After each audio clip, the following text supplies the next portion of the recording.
Your dictation will start within 5 seconds.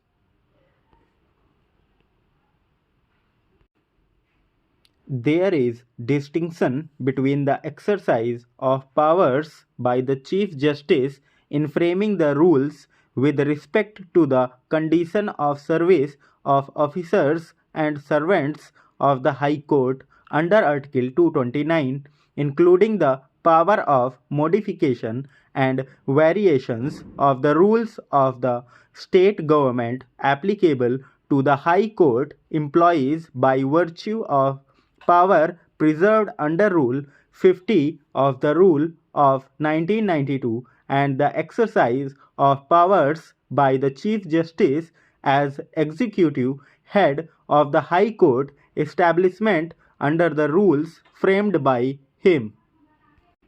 The Chief Justice has to follow the rules framed by him punctually and faithfully as others are to follow.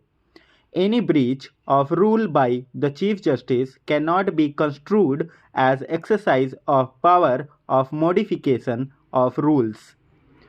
Reverting to the direction dated 2/9/1997, in my view, the Honorable the then acting Chief Justice was in error in considering that the 12 persons against whom there were adverse remarks could be excluded from the zone of consideration.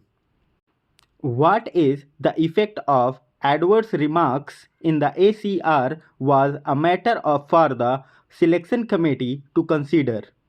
A person cannot be excluded from the zone of consideration for the reason that there is adverse entry.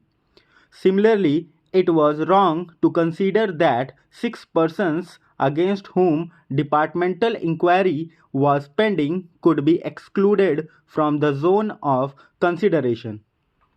If the departmental inquiry is pending against a person in the eligibility list, the selection committee is required to follow a known procedure of sealed cover.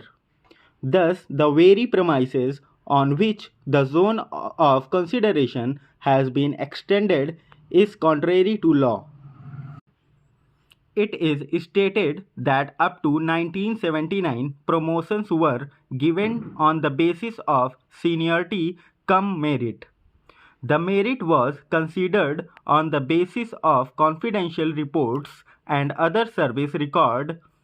However, thereafter, a method of judging the capacity of the senior assistants due for promotion to hold the supervisory post of selection officer from their performance on the tables on which they were working was not found adequate, and therefore it became necessary to evolve some method in addition to the consideration of the confidential reports and other service record, whereby the suitability or otherwise of the candidate can be assessed properly in the interest of office efficiency.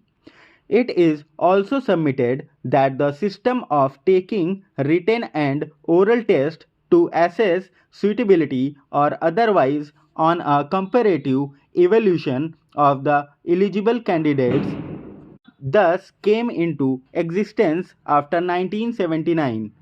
In November 1979, the Honorable the then Chief Justice directed to take interview of the assistants concerned and prepare select list in the order of merit. They were also tested by asking them to prepare some submissions. Thereafter, in the year 1981, written test and oral interview were taken on 31/7/1982. In para 14, it is stated that the selection committee also considered the adverse reports recorded in the ACR against the candidates. This fact does not find confirmation from the proceedings of oral test.